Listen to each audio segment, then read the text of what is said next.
Welcome, everyone, to another edition of Your Impact Attack. That's right, it is Your Impact Attack. And I've heard Colin say this so many times, it's like second nature at this point. And I'm not alone because I have with me the ultimate Hami Media Group power side is Brandon. Brandon, what's going on? Yo, what up? Hear about any good retirements lately? Uh, there's this one dude who ran this one company for really a long time, decided to hang it up. Strangely enough, in the middle of this very big investigation of sexual misconduct. Odd Oh, timing, I know. I don't think that has probably anything to do with it. I'm sure he was just realizing that he was, been doing this for a long time and then he should step away for no other reason than it was time, right? There was no forcing out or no interesting behind the scenes machinations. Yeah, and then today they just happened to announce that they have to. Oh yeah, we need to go back and redo our financials for like the last 4 years because they weren't accurate. Right. Right. Um yeah, so I talked quite a bit about this on an extra supersized smack attack this past Saturday. And so HMG's heard enough from me on it. So if there's anything that you want to talk about on the whole thing, or any thoughts that you've had, or anything that you want to share about this, personal feelings, reflections, whatever you want to say, man, go ahead. Like, have the floor for a minute because it is a big deal. It really is. I mean, this is the end of an era. I mean, this is early mid 80s to now. He's been the man in professional wrestling. Nobody's really been on top. The closest was Bischoff for a couple years there in the late 90s, mid late 90s, but since then, nobody could touch him. And there's been some good years of entertainment and some bad years of entertainment. And he has been the guy who's provided it for us. I mean, yes, he's had people who worked for him who were also responsible, and the effort they put in was also very important and responsible to what we saw in every week. But at the same time, he was the conductor, he was the guy steering the ship. On the other side of that token, he is also human, he is also fallible, and the things that he may or may not have done, uh, we honestly don't know yet. But the way things are going, it's just they keep digging more and more and more and more. And I have a feeling that, and this is just my opinion, I think we're probably going to see Harvey Weinstein, Bill Cosby levels out of this. I think there's going to be multiple people who are going to start getting um, exposed and caught, people being named names to save their own backsides. I think John Yates is probably going to be the first one to go down. Maybe Michael Hayes at some point, and then it's, I don't know. It could get ugly. It could be nothing. We don't know. It's going to be a very interesting time for professional wrestling. These next few years are going to be different. It's going to be tonight was an interesting, very different show. I mean, you could definitely tell the difference. I mean, there are definitely some things they need to work on.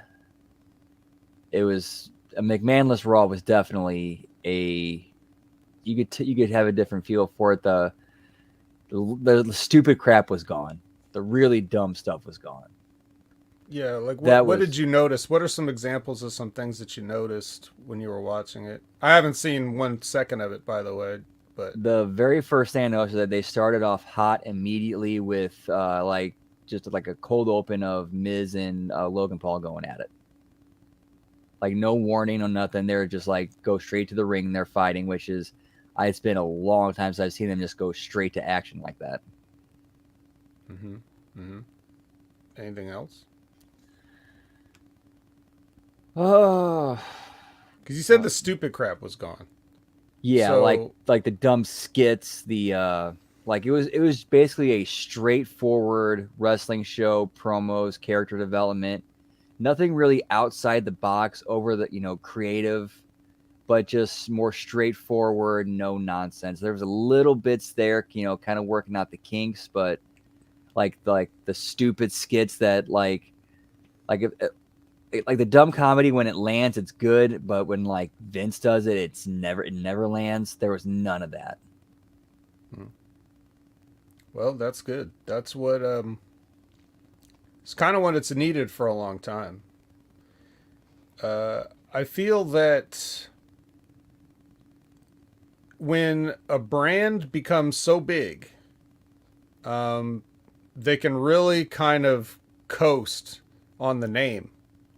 Because I'm sure that you've seen, as you've grown up from a child to an adult and everything, I'm sure that you've seen over the years many times in which you have something that you used to partake in, whether it's a food brand or whatever, and it just kind of falls off. It's like, this isn't the same as it used to be.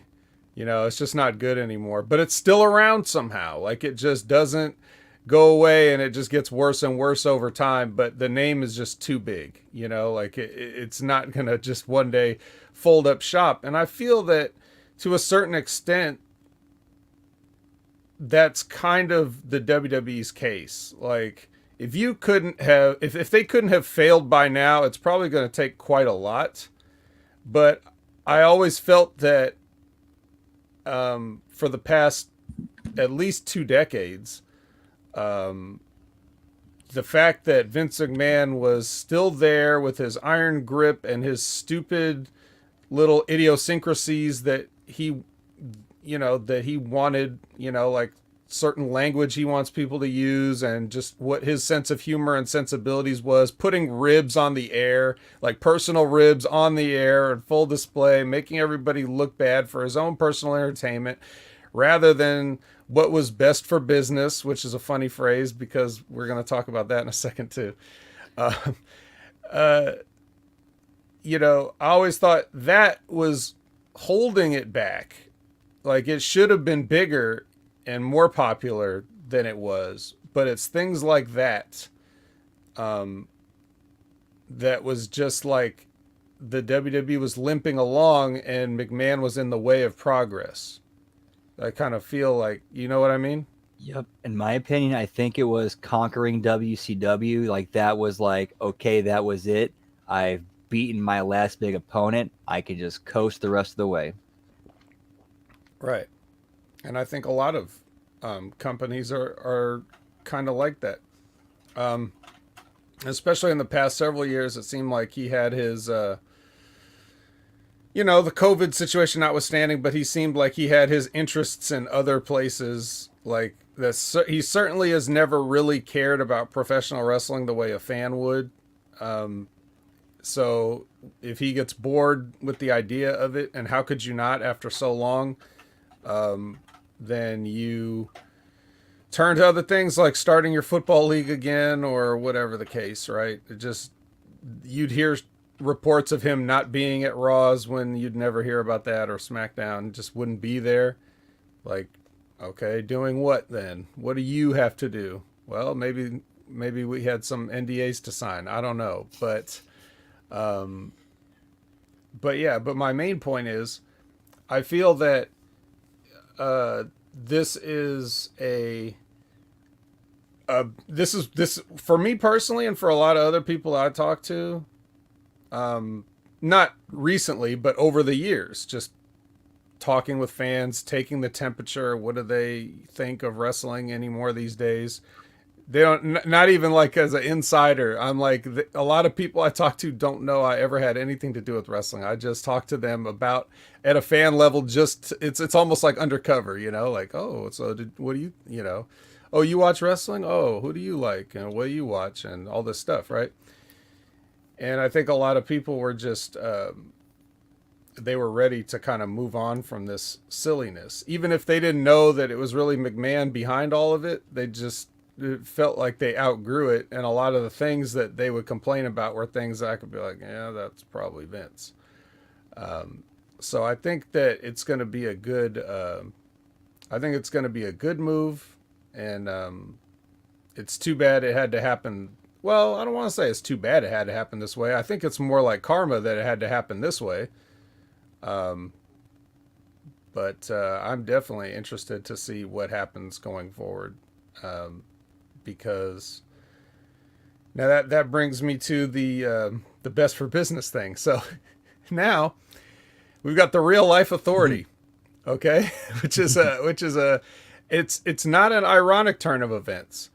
If anything, and I'm going to talk about this more on the Next Level Wrestling review with Big Ray, because since we cover NXT and Triple H figures into what we talk about hugely in especially with the things that have happened over just the past year. Like, I think that you can't ignore the timings of things in a certain way. Like, with the McMahon kind of saying, hey, this NXT is not what I like.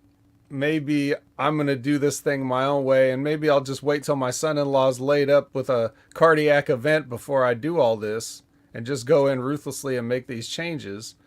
Or even if he planned to do it before. Whatever the case.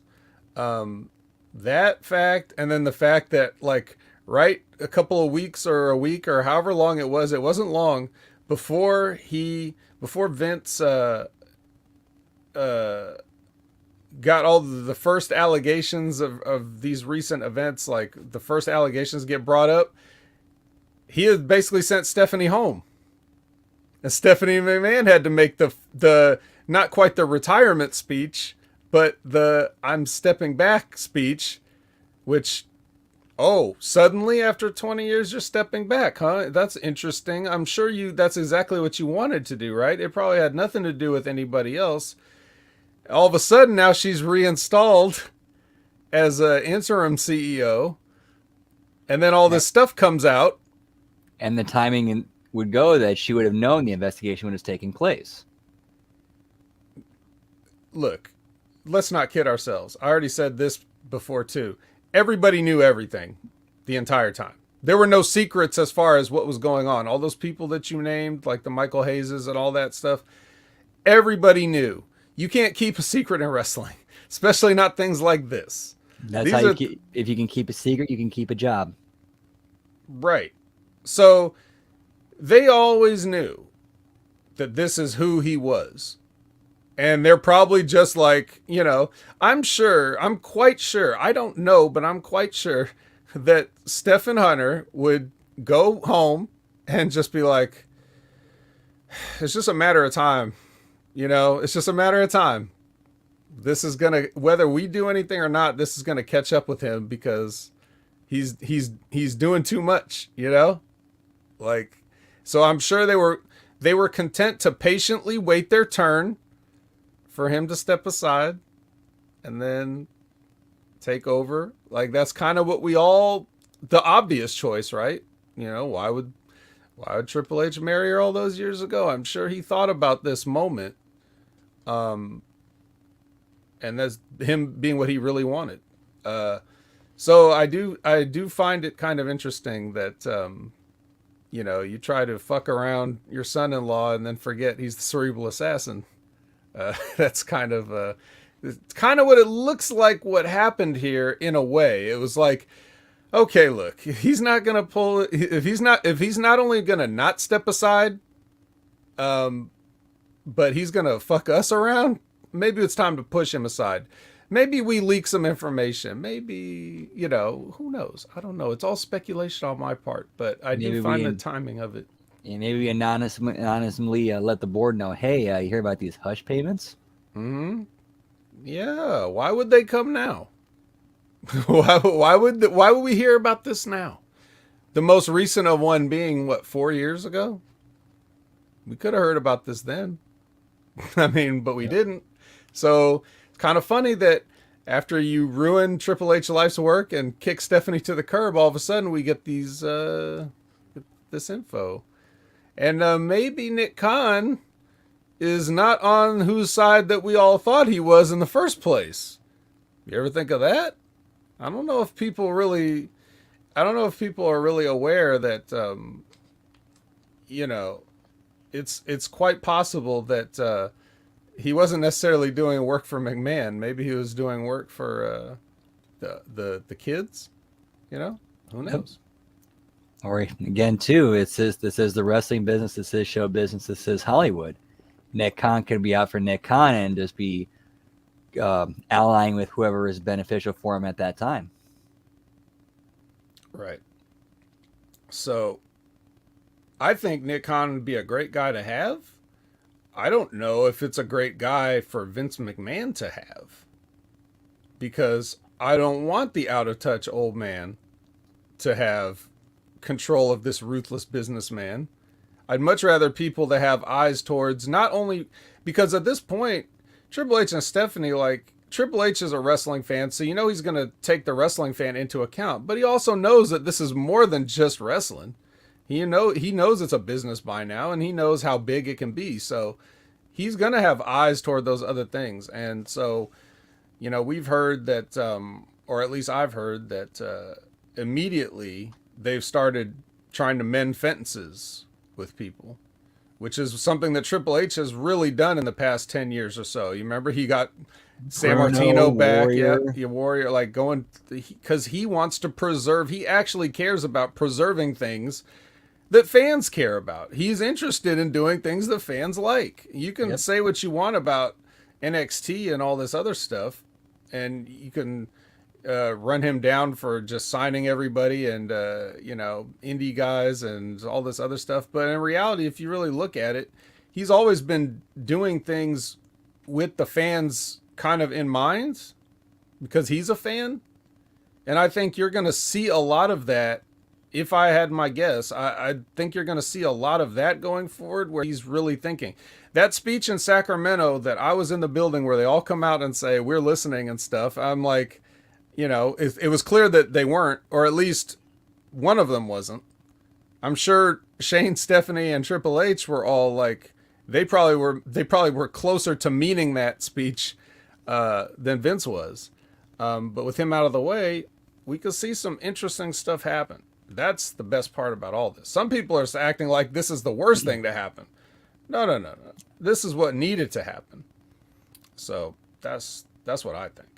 And I think keeping Pritchard around, not having like control, but kind of like a advisor, a veteran to kind of like, you know, to go to like, hey, what do you think about this? Or hey, kind of run into a snag here. You got any ideas? Mm-hmm. Yeah. It's so well, anyway, that's that. Anything else to add? Any cherries on top you want to put on that sundae that we just fixed up for everybody? No, I think we laid that out pretty well. All right. Well, like I said, we'll have more to talk. I'll go into more detail on the whole Triple H thing with Big Ray this coming Wednesday. So please tune into that, and we'll have some fun speculative conversation. Now, on the other hand, we have this episode of Impact here. And this would not be this. I don't know how well they did at giving the fans what they wanted here, but I'll tell you who they did not give what they wanted, and that was me, because in a complete retaliation for my ultimatums of either get rid of the lights or get roasted, they decided to double down on lighting. Oh, I noticed that immediately. It's like, wow, I think they're ribbing you. I think they're actually ribbing you. This is a real thing. I know you guys don't believe it, but they put him in a stairwell, a dim stairwell. A dim stairwell. It just looks like one purple flashlight shining on the corner. You're talking about the part where Sammy and Moose, right? No. I know there was other times like the VVD one. Oh, that one too. Yeah. Yeah, they showed two different shots. They had two camera shots and then a third shot. But we'll get to that. I had some photos and stuff that I took, but I don't know if Colin at the control panel can actually upload those. Maybe in the chat he can let me know if he's good to go. But regardless, war has definitely been declared. And if you thought I was going to just wave the white flag on this because they put a bunch of lights in stairwells, oh no, I'm taking it to the next level. So what I'm going to do, this is your last warning, because if this happens again this week, I am going to start a Twitter campaign, and I'm going to enlist all of Hameen Media Group with this idea from Buckshot Kid. I'm going to take his hashtag and I'm going to tweak it. I'm going to Vince McMahon it a little bit. Okay. And I'm going to. Yeah, it was. His hashtag was stop the lights, but I'm going to say turn off the lights. Hashtag turn off the lights. And we're going to start a campaign. We're going to tag Impact and everything. And I'm going to use the photos that they use. So I'm going to put them. I'm going to take pictures of the Impact show as I did here, and I'm going to tweet them, and I'm going to tag people, and I'm going to ask you all, every one of you listening here live, and everyone that's listening on channelattitude.com to, if you're not following me, to follow me, and then retweet these tweets, and let's throw it right back in Impact's face. So that's what we're going to do. If, and only if. Well, actually, we should give them a little more time than next week because, I mean, I'm going to start it next week regardless, because this right here, this was a shot across the bow. This was them saying, we'll tell you how to run our show. And so I guess there is going to be no mercy going forward. But so next week when I have the pictures, I took some, but I'm not happy with how some of them turned out. So I'm just gonna wait till next week's show, and then we're gonna start it. And if they don't do it next week, then okay, we'll pretend this never happened. Anyway, so we're gonna start this episode, with a package that's hyping the guns facing off. And we have footage of each arriving separately outside the building. You can see it's daytime. There are no lights to be found because they would not show up in this daytime sun. That's the next one they're going to do. Yeah, they're going to figure it out. So that's so right there. There was nothing particularly off-putting about this. And then we kind of start with a tag team match playa, and it is Holla holla. A knockouts tag team match with Deonna and Chelsea, who are now calling themselves Vexed. Yep. Am I getting this right? Yep. VXT. Yep. Interesting. So Vexed versus Yim and Grace. They don't have a cool tag team name. They're just yeah. So, this was a match. Would you like to say anything about this tag team match with Vexed and the other two? I actually liked the booking and structure of the match up until the finish. I thought it could have had more heat on it between Mia and Jordan to kind of put some more build to their match and put a little more heat on it. But I think at least the right team went over. That way it protects, champion and challenger, gets a new team over. And I thought it went pretty decently. Went pretty well. All right, and who won this? Chelsea and Deonna Vexed. Right. Because they're they're the new team. You want them to go over. Plus, you have champion. Their opponents are champion and challenger. Do something with them to build heat to their match, like miscommunication, blown spot. New team takes advantage. 1, 2, 3, and everybody's gets their business taken care of. I see. I did notice that Jordan, German Chelsea right before the hot tag just to completely kill everything. That was kind of dumb. But it was like the hot tag build was. I thought it was fine up until that point. It was fine, but Elizabeth says, "Okay, so Jordan and Grace need to figure out the makeup thing. She always looks like a clown by the time a match is over. Can't argue with that." No debate there. Buckshot Kid saying cross scissor pin attempt. And the next match, same thing happened with Bailey. And it made less sense in Bailey's match too. Yeah. So I guess, yeah. Anyway, that's that. And then we get our first shot at the hideous, hideous lighting in this Honor No More in the Stairs promo. They're just saying they want title shots, but this is like, it's the Easter basket that we saw before. It's got the pastels, the blue, the purple, the pink, you know, everything. And somehow when Kenny King starts talking, there's a green light shining right on him. Yeah. So like I said, they want title shots is basically the point of their promo. They're saying, hey, we want title shots. Even though you lose most of your matches, you deserve title shots, I guess. Is that. That's what I took from this. That's what they said. Yeah, what do you think? And they continued a little bit of the PCO tension there. Obviously going to split him off. Oh, that's right. Right.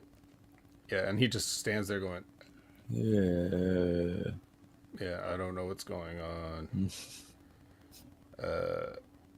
Yeah. Then we go to Diener versus Speedball. This was talked about last week. This was set up. And I guess it's for the X Division title, right? Why not? Yep. Yeah, I have the only note I have for this match is ouch. So if you want to elaborate any further on that, I'll let you do that.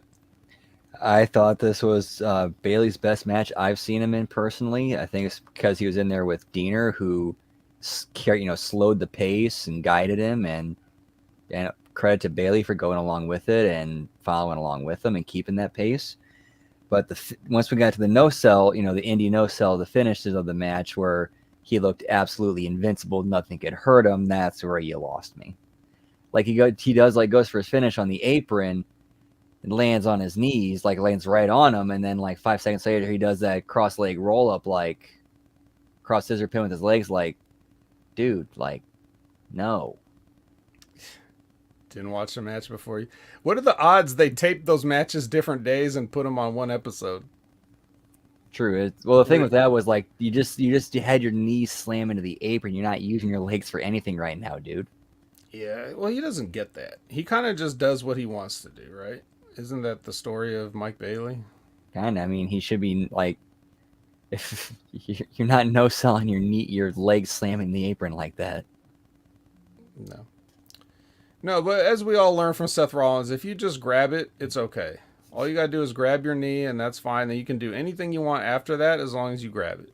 So, just something to keep in mind, guys. When you hurt your knee, just grab it once, and then do whatever you want, and then grab it again, and then it'll be fine. Just so people know.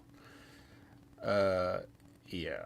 And so really, you thought this was the best match yet? You thought it was better than the Trey Miguel match from that one show? Oh yeah, miles better. Really, miles even. I don't know. I'm gonna have to disagree with you there, because I felt like paying attention and commenting on that match. This one, not so much. But yeah. All right. Well, before we move on, I'll see what comments we've got here. Buckshot Kid says, I can see just to piss us off with the lights. The next taping, we'll see the lights during the matches. Yes, probably. I keep waiting for that. It's funny that you mentioned that, because as I watch a show, I keep looking and I'm like, did they sneak a light out here somewhere? Just put one in the corner. It's like, like under the ring post, just shining on the middle of the mat. That'd be behind the announce table when they cut to that. Yeah. Fans are like shining in their eyes. Standing up for my Technicolor girl, says Liz. Blue hair is high maintenance and one of the harder colors to achieve because you have to bleach the hair down to white. This is true. I know personal experience. That shit sucks. Yeah. So, anyway. Buckshot Kid also says the no-sell springboard outside the ring looked incredible, perfect timing. And then Liz comments too about the lights up. Purple lights, then green, then pink. Next is our Flair moment of the week for September 15th, 2011, where he gets beat by Sting in a match. I don't really know exactly what was the purpose of showing this. It's just kind of more like it's to me. It's more evidence of Ric Flair lost it 11 years ago, and now we want to see him one more time because I think this is more them trying to piggyback off of that. it sure is. I think they also have representation at that show too. Yeah.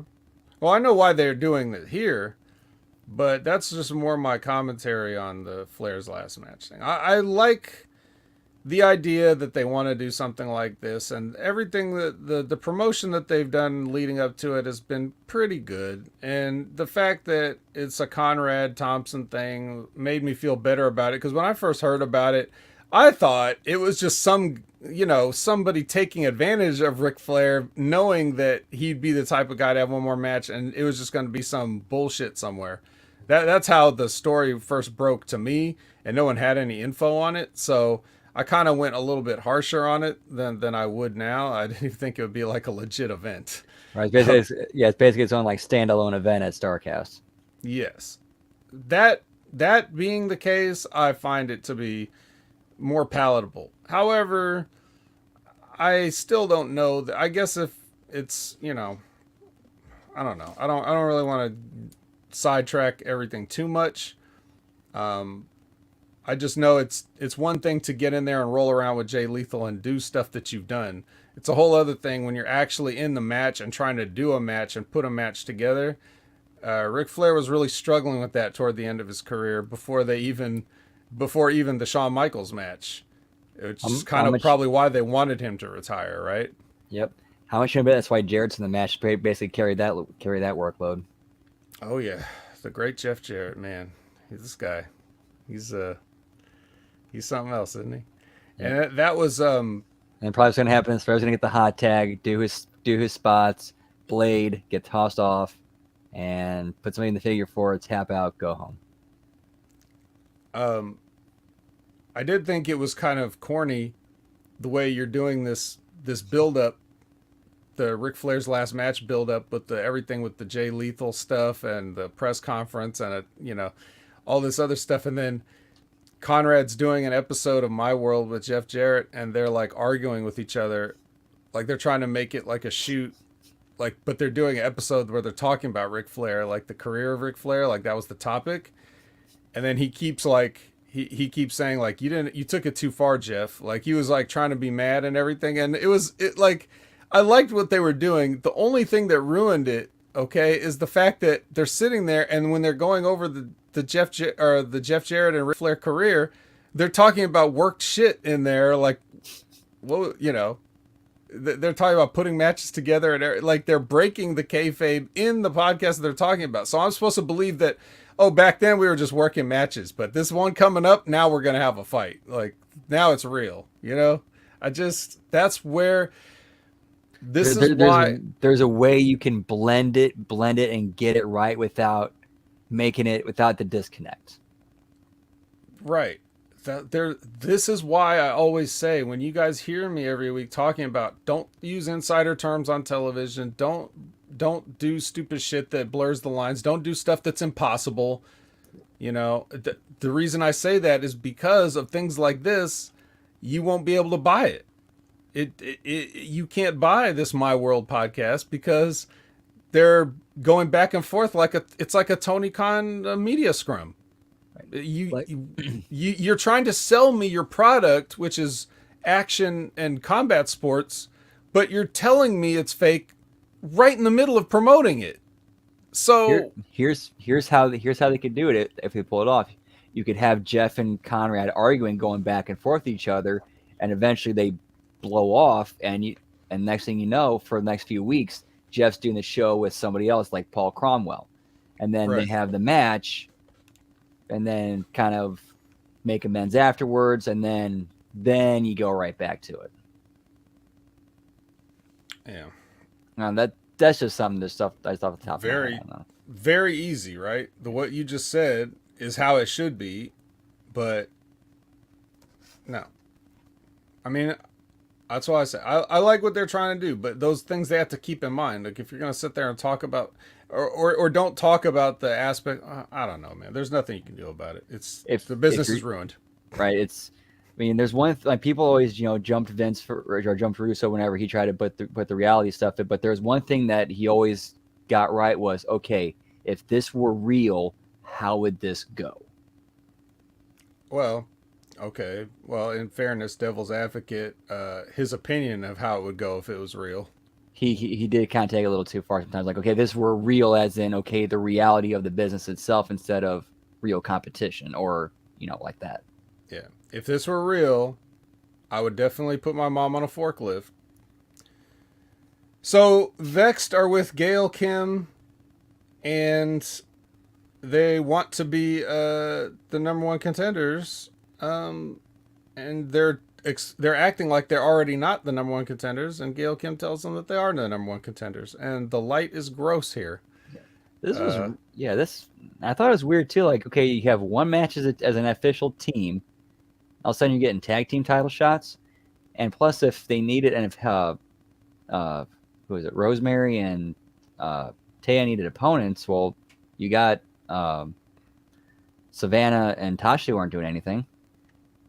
Nope. Where have they been? Exactly. Interesting.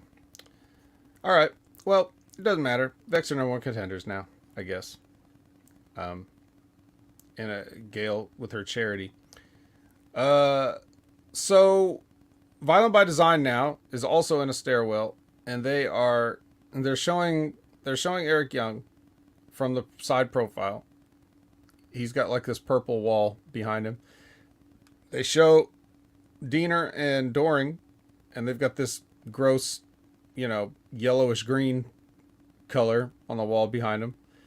Then they actually pull back and get a shot with all three of them in it, and you can see both lights on the walls behind them.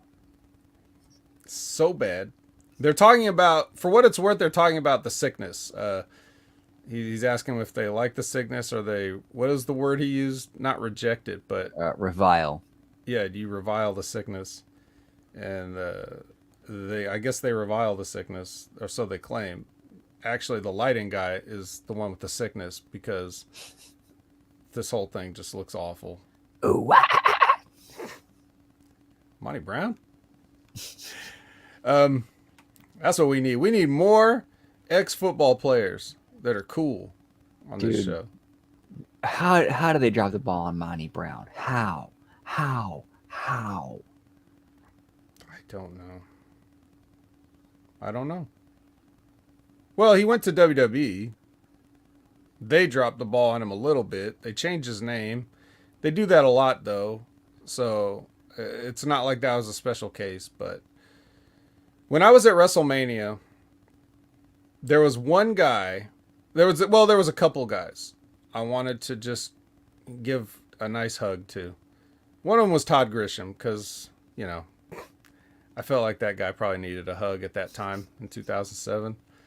I didn't do it, but I looked at him and I considered it. Then the other one was Monty Brown. I just wanted to tell him, even though, I at the risk of seeming like I was marking out, I just wanted to tell him how much I appreciated everything that he'd been doing. The only problem was, the only time I saw him the entire day, so in catering, the way they had things set up in the stadium it was like this gigantic open room. And they had a bunch of folding chairs set up in front of like a few TV monitors and stuff that you could see, like the matches and everything that was going on throughout the day. And like the pre-tapes and stuff would constantly be playing on the monitors before the show was going on. And then off to the side, like off to the far side of the room, that was where they had all the trays of food and everything that you could like line up and get. So anyways, I'm sitting there and people are constantly milling around. Speaking of Ric Flair, like I just see the first time I ever see the Nature Boy in person, and he's like wearing his gear with a t-shirt, so it just kind of looks like he forgot his pants. So it's probably a normal look for Ric Flair, and he's getting coffee and just drinking the coffee. Yeah, You know, pal. yeah. So just shit like that. And then so I sit there because we don't have much to do besides our rehearsal part and everything. There's not much to do all day but sit around. And so I'm sitting there, and over like a lot of people are like milling around and stuff during the day, and they don't really pay attention to what goes on. But at this particular moment, I notice Monty is off like about 35, 40 feet from me, like he's sitting down 40 feet away from where I'm sitting down. But here's the problem: everyone else is just quietly sitting down, watching the monitors. Okay.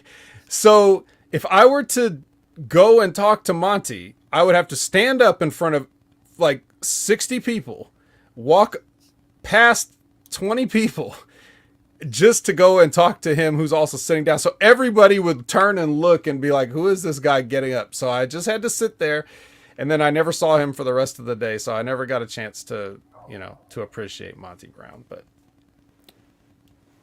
anyway, Labrat says, hello everyone. Awkward. Please no spoiler for Impact. I haven't watched it yet. Yeah, too late, buddy. Oh, sorry. What'd you say, Brandon? Yeah, that'd have been a little awkward. Right. It's one of those wrestling things. You can't just do what you want. I would get everybody heat. I get everybody in OVW heat. Danny Davis would get heat. Rip Rogers would get heat. Everybody would get fucking heat. So you have to really be careful everything you do. You can't just be a fan.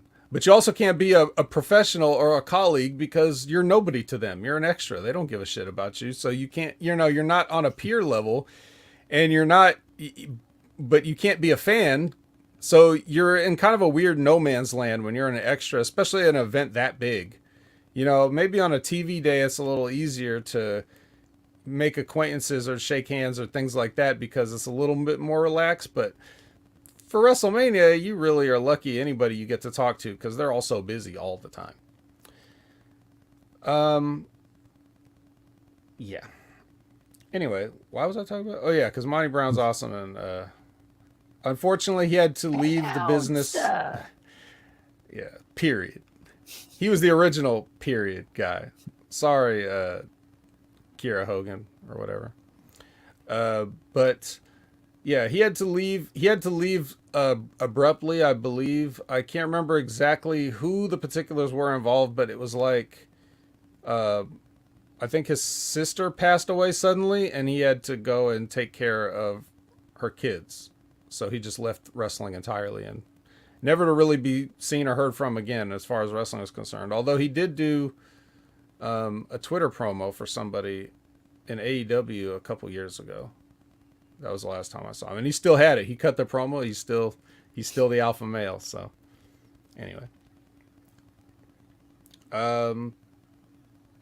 now we get Madison Rayne reluctantly versus Masha Slamovich, and well, she gets Madison gets the safe snowplow again, and Jizzy gets the envelope. So she's marked.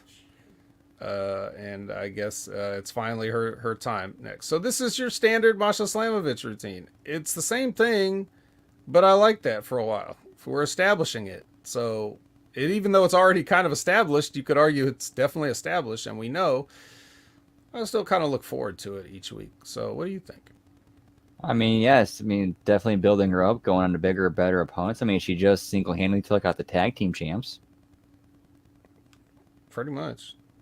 So maybe she should be the tag team champions. You ever think about that, Impact? All right. I'm the tag team champions. Wait a minute. Didn't we do that before? I think we've done that before. I think we don't need to do that anymore. We did need to do it then. So Brian Myers pawns Bhupinder Gujjar off on Vincent, which is funny. He's nowhere around, by the way. If you're not watching this show, that Vincent's nowhere near here, but he just says that Vincent challenged you, and a champion should take on all challengers. So, go find Vincent, and then leaves. So he kind of just six Gujjar on Vincent. And he needs to sick him on the lighting guy, because here's another ugly ass scene here. When he just where he's got all his like his new learning tree recruits sitting on the wall, and like you could see these lights all across this wall. This is like a good 20 foot of wall right here that you could see that they've had to get multiple lights to cover all this, and it's just gross. My God. Anyway, what'd you think of this? Funny? Yeah, it was all right. I mean, Myers has got good comedic timing. Yeah. I mean, I usually still don't want to see him do almost anything, but I mean, I guess I'll accept this.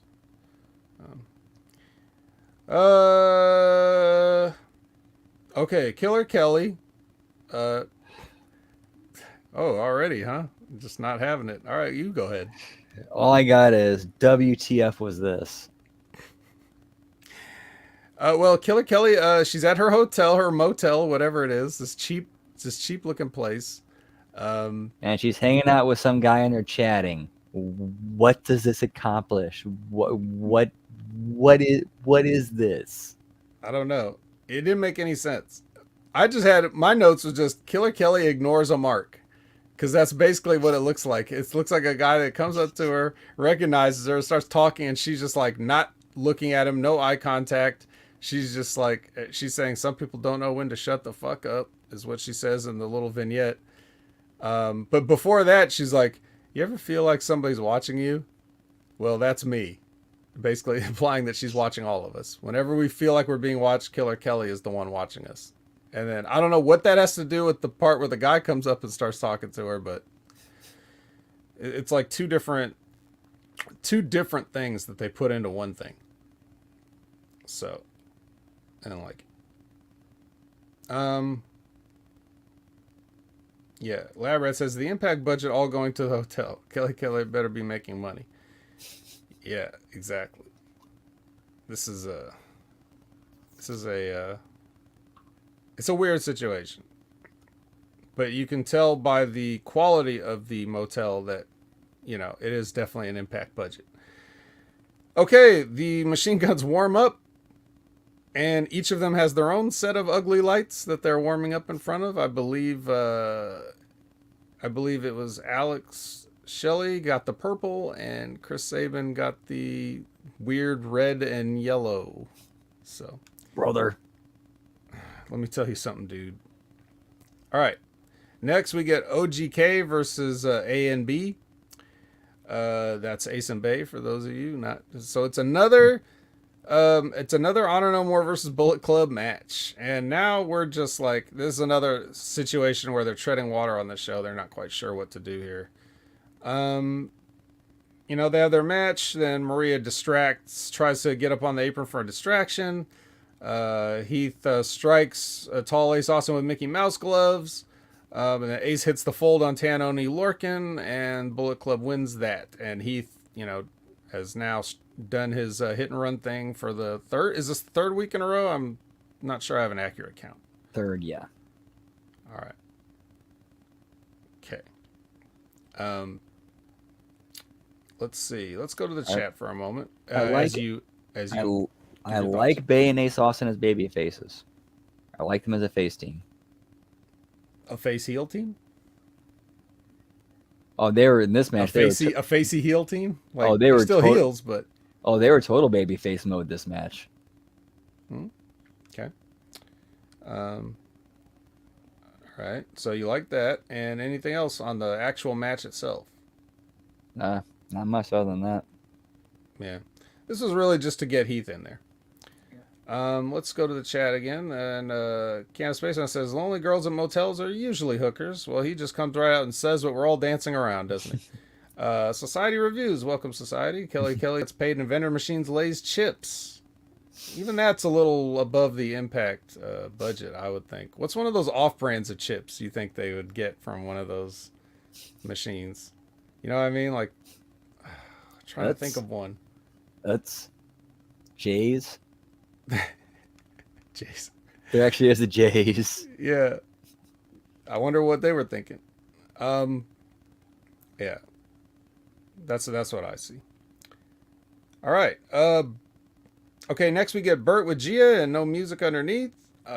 He's attacked by Sammy Callahan after claiming to be bred for war and one step ahead and all these things. And then the lights go out and he just get jumped from behind.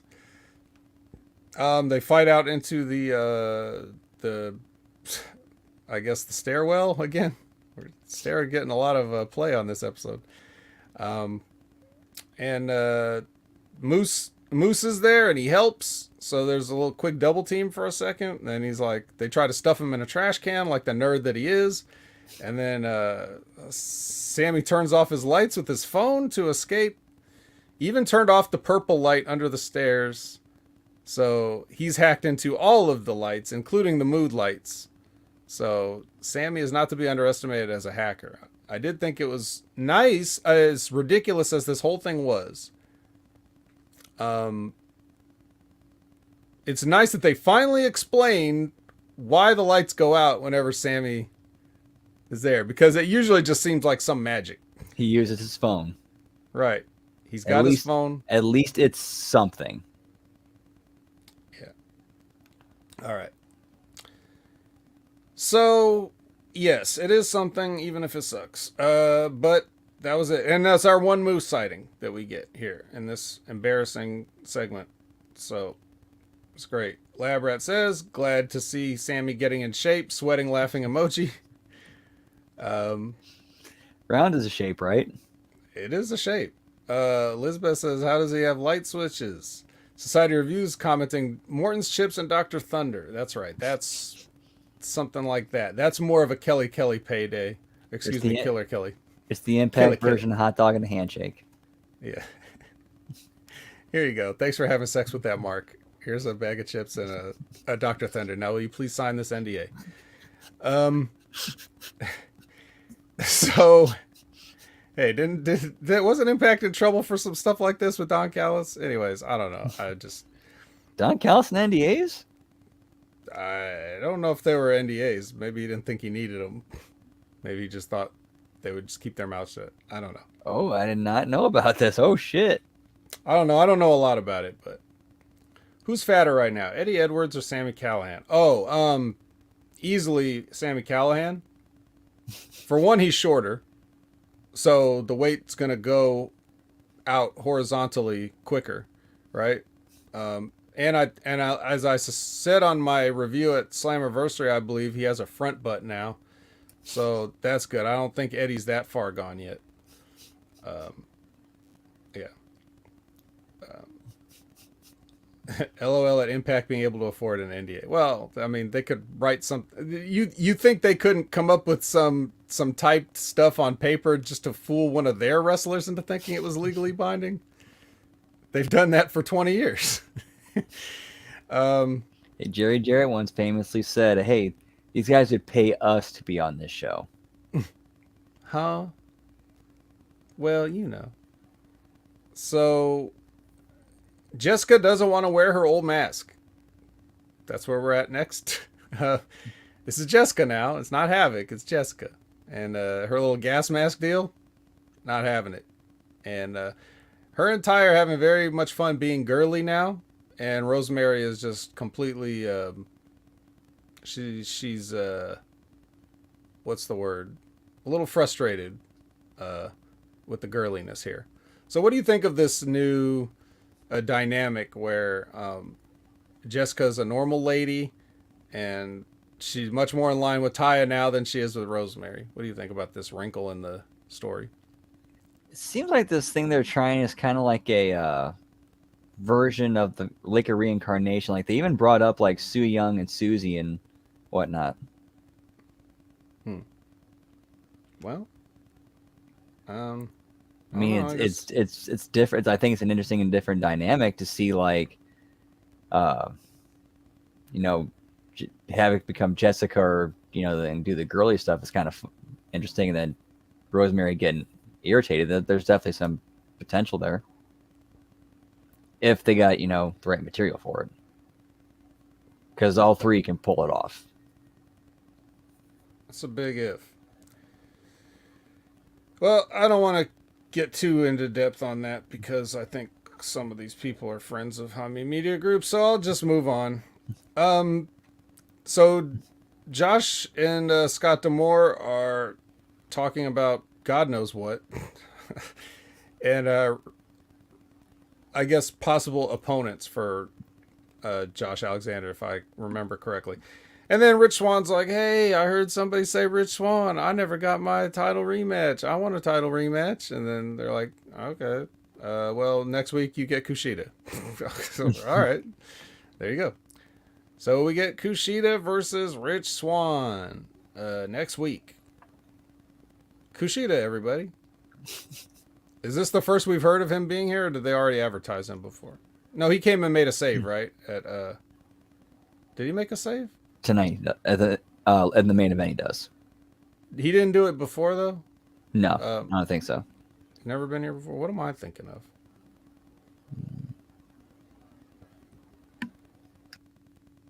I swear he made a save on something.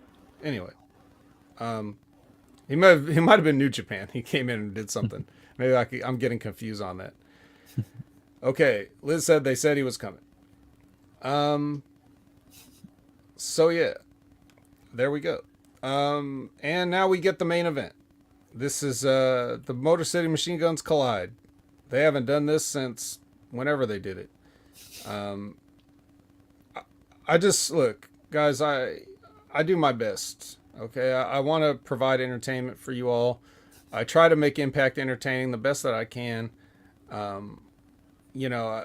make sure that if we miss a show, we're going to review it.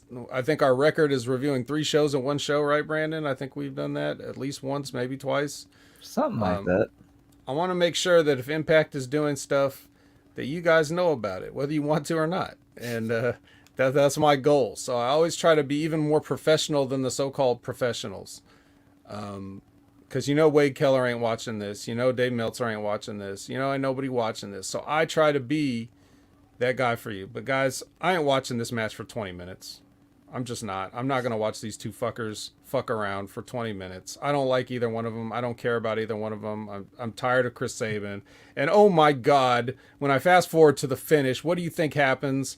Alex Shelley taps him out. This is fucking unbelievable. How the hell do you beat the guy that beats everybody? What was the whole point of all this? I don't care if Alex Shelley's never gotten a shot at the Impact World Championship or whatever. That has no relevance whatsoever to me. You're going to sit there and force feed me Chris Sabin wins week after week after week after week after week after week and have him lose all the matches he should easily win. I'm sorry. I can't buy that. You told me he's Goldberg 98. I expect you to smash him over, Alex Shelley, with a jackhammer probably. Like, just for the emphasis. But is this like a situation with the lighting where they're like, man, fuck the vet. We're going to put Alex Shelley over even though we don't want to. We're just going to do it. Is it that level of spite? Have I started that big of a war here? But you're not going to do the layup. You're going to do the full court 3-point shot rather than the layup. Really? Okay. Well, what do I know? Brandon, what do you think about this match? Did you watch the 20 minutes? Bits and pieces. I thought it was kind of a hot shotting. Like this could be considered an example of that when there's actually an actual story they could have built there over at least a month of this being Shelley's first shot at a title, and he has to go through his best friend to get it. You could have gotten a lot more out of that, I thought, than just a 1 week build. The end I did like with Violent by Design running out, keeps them alive, keeps them involved in the main event. But I thought it was weak having them get run off by Kushida. Just having him run out, get a few shots, they bail, and we go out. Why not have it be like they're beating down Sabin and Shelley. Kushida runs in, he gets them by surprise, gets a little bit in. They recover, they start beating him down. Alexander comes out, he jumps in, then all of a sudden they get overwhelmed by all 4 of them, and then they bail. That's probably way better. I mean, at least you have the reason why Josh Alexander would come out there. Although in reality, he'd be like, I don't care, but he's not that type of a guy, so it fits his character. Yep, that would have been better. It also would have been better if Chris Sabin won.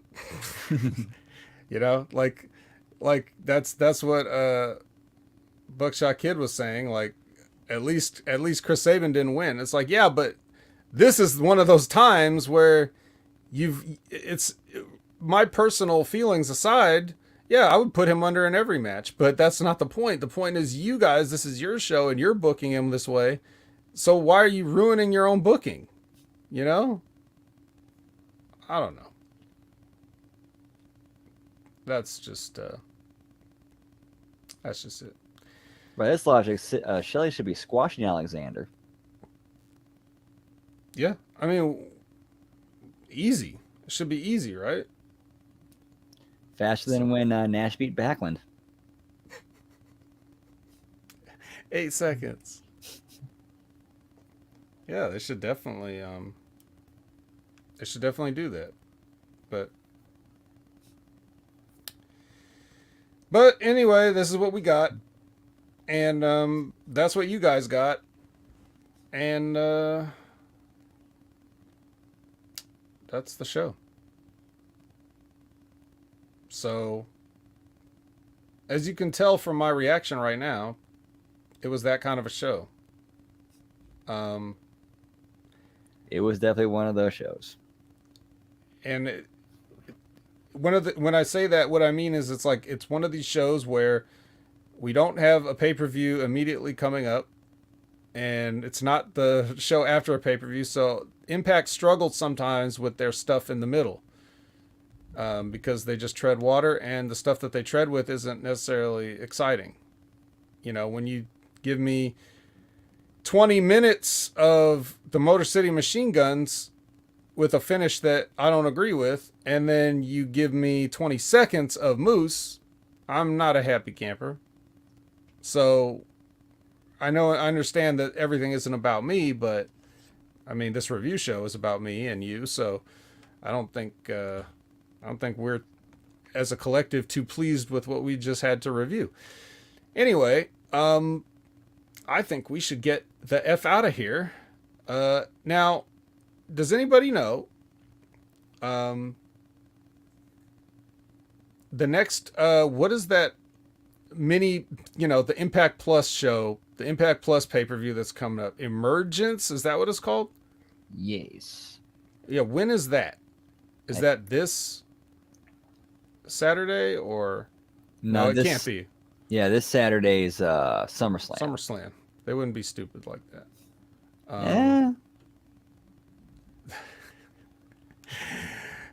Like that. I said like that. They definitely would be stupid. But yeah, when is Emergence, somebody? I think it's sometime in August. Okay. Well, I'm waiting for chat to tell me what Emergence is, but the next big one is what? August 12th. I have to say Bound for Glory. Is it Bound for Glory? Isn't that usually in October? Mm-hmm. Wow. Well, they got to have another big show between then and now, right? We got August and September to get through. I think they might have one decent one in September. That's really about it. Yeah. Like an Impact Plus show. So really, we're going to get more water treading for the next however many weeks. 3? 2? 3? It's just not going to be great. And but anyway, just to reiterate, we're going to start the hashtag campaign, Turn Off the Lights. Okay, where I will tweet a photo of this terrible lighting, and I would like all you guys to quote retweet that, bury it, do whatever you want. Embarrass these guys into turning off these ugly colored little floodlights backstage. They started this war, okay?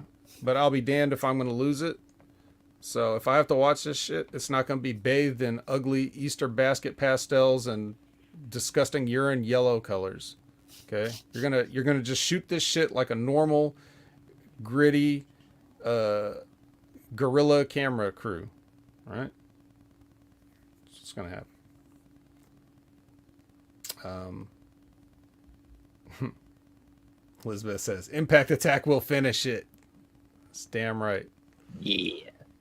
Although in hindsight, I might have started the war. I've been a little bit harsh on Impact from the beginning, but still, still, I put the ultimatum out there, so ultimately it's my fault. All right, let's get out of here. Let's retreat into our foxholes for now. Brandon, tell the people where you can be found, please. You can find me at all the social media places, as well as Twitch at Miss Tia the Transarchist. And always every Monday night right here on the Impact Attack with Hameen Media Group. And these two gentlemen, Colin, love you, buddies. Get well soon with that tooth. Yeah. It's not the first time Colin's had to sit something out with a mouth-related injury. Sorry about that. I'll be more gentle next time. That's right. Trying out being that power top, huh? So, in any case, you can also find me everywhere at Opinion Haver, all your social media platforms except some of them. Twitch.tv will be streaming some. Oh, LeBron James is coming to Multiverses. I can't wait to start throwing basketballs at people. So be on the lookout for that. On the Next Level Wrestling review on Wednesday morning, Ray and I are going to talk about Triple H. We're going to talk about Triple H because he figures very heavily into all the McMahon-related news that we've been getting over the past week. And covering NXT, we have a unique position to sort of see the timeline that maybe people that only casually dip in and out of NXT shows don't really get. But we've been able to see the things that have been going on closely under a microscope. So we're gonna do a lot more talking about Triple H and a lot more speculating, and then some fun what if scenarios, as well as just purely speculative on what may have happened behind the scenes recently. So be sure to tune in for that. I was just on a big fat ass smack attack this past Saturday. I was trying to get off the show, and James loves to talk, and I was there for an extra 10 minutes past the 2 hours I didn't want to be there. But it's always fun hanging out with those guys. And what do I got coming up? Anything else? Nothing really. Oh well, I did do a Wednesday night skirmish with Jimmy T last week. So if you're interested in any of the PWC stuff, be sure to check that out. Jimmy and I it was a very good time. It was not a very good Dynamite, but we had a very good show. I think I almost broke Jimmy once because he was laughing so hard. We had to, take a minute. Yeah, so definitely check that out. And I think that's everything. I guess with that, this has been your Impact Attack. So for Colin and his tooth, for Brandon, I'm the vet, and we will see you next week. Giggity, giggity.